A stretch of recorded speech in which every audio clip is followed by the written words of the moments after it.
अस्सलाम वालेकुम dear students.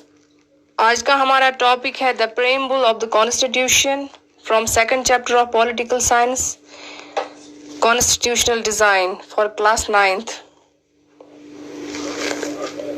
Preamble एक इंट्रोडक्टरी स्टेटमेंट है हमारी कॉन्स्टिट्यूशन का। हमारी कॉन्स्टिट्यूशन को इंट्रोड्यूस करता है preamble. We can define it like this. A preamble is an introductory statement that explains the document's philosophy and objectives. In a constitution, it presents the intention of its framers, the history behind its creation, and the core values and principles of the nation. तो preamble constitution के का introductory statement है। Constitution के क्या basic values है वो हमें बताता है प्रेम्बल। किन वैल्यूज पे बेस्ड है हमारा कॉन्स्टिट्यूशन, ये सब हमें पता चलता है through the preamble of the constitution. It contains the philosophy on which entire constitution is based. चलिए आप देखते हैं कि प्रेम्बल में क्या क्या है। First is we the people. Preamble में वी द पीपल का मतलब ये है कि कॉन्स्टिट्यूशन इस कंट्री के लोगों ने बनाया है। सेकंड इज सॉवरेन, खुद Mukhtar. Sovereign means possessing supreme और अल्टीमेट पावर। हमारी कंट्री एक सॉवरेन कंट्री है और सॉवरेन कंट्री वो कंट्री होती है जो अपने रूल्स एंड रेगुलेशंस खुद बनाती है, अपने डिसीजंस खुद लेती है। तो प्रेम्बल ऑफ द कॉन्स्टिट्यूशन हमें बताता है that India is a sovereign country. Next is socialist. Our country is a socialist country. Socialism का मतलब वेल्थ डिस्ट्रीब्यूट होनी चाहिए अमंग ऑल पीपल। तो गवर्नमेंट की ये रेस्पॉन्सिबिलिटी है कि वो लैंड रिफॉर्म्स लाए और लोगों के बीच में प्रॉपर्टी की इक्वालिटी मेंटेन रखें। इसीलिए हम देखते हैं कि जिसके पास जितनी ज्यादा प्रॉपर्टी होती है उसे उतना ज्यादा टैक्स देना पड़ता है। नेक्स्ट हमारे प्रेम्बल में है secular. All the religions are treated equally.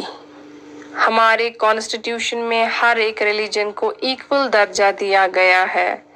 हमारा कॉन्स्टिट्यूशन गैर मजहबी है, यहाँ पे कोई नेशनल रिलीजन नहीं है। All religions are equal before constitution. Our constitution is not associated with any religion, it is secular constitution. Next क्या बताता है preamble, that our country is a democratic country. All our decisions are taken by our representatives on behalf of us, and these representatives are elected by the people. हमारी country एक democratic country है, यहाँ पे लोगों को equal rights है, लोग government को चूज करते हैं। Therefore, India is a democratic country. Next is republic. Republic का मतलब कि कंट्री का हेड कोई किंग या डिक्टेटर नहीं होता है, बल्कि हेड होता है एन इलेक्टेड पर्सन। लाइक हमारा यहाँ हमारी कंट्री का हेड है prime minister, he is an elected person. So preamble बताता है हमें that India is a Republican country. Next is justice. Justice मतलब न्याय। यहाँ पे लोगों को जस्टिस मिला है, कॉन्स्टिट्यूशन जस्टिस देता है लोगों को। लाइक अगर हम बात करेंगे सोशल जस्टिस की, हमारी कंट्री में हर एक कास्ट को इक्वल माना जाता है। Before all castes are equal before law. Everyone is treated equally irrespective of any discrimination. Then liberty, the ability to exercise your natural right without interference from government is liberty. मतलब आजादी, that too without unreasonable restriction, वो हमें दी है हमारे constitution ने। Then is equality. Preamble हमें बताता है कि हर एक इक्वल है, चाहे वो किसी भी रिलीजन का हो, किसी भी स्टेट से बिलोंग करता हो, किसी भी कास्ट का हो. Everyone is equal in all matters. इसके अलावा प्रेम्बल में हमें ये भी बताया गया है कि फ्रेटर्निटी है. फ्रेटर्निटी मीन्स भाईचारा, ब्रदरहुड. हर एक को भाईचारा कायम करना है, हर एक को मिलजुल कर रहना है बिना किसी भेदभाव के, क्योंकि सभी यहाँ पे इक्वल है.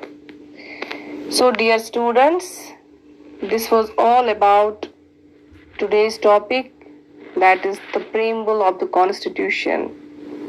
Thank you and Allah Hafiz.